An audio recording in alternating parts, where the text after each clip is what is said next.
The DATEDIF function, though not visible inside Microsoft Excel function, is used to calculate the number of years from a date. For example, we would like to calculate the number of years a staff member has been there in the organization since the hire date. The DATEDIF function is written this way: is equals to DATEDIF, and open the bracket, then hire date, comma, to today. Then we give the format Y and close the bracket and press enter.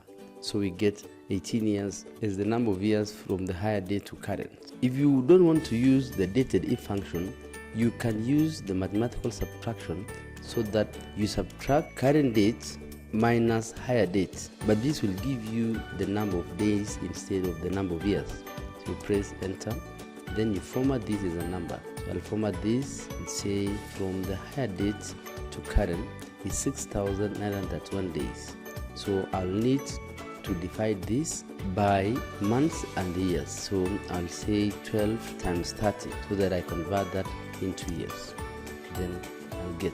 You realize that there's an error that calculates that we have 19 years.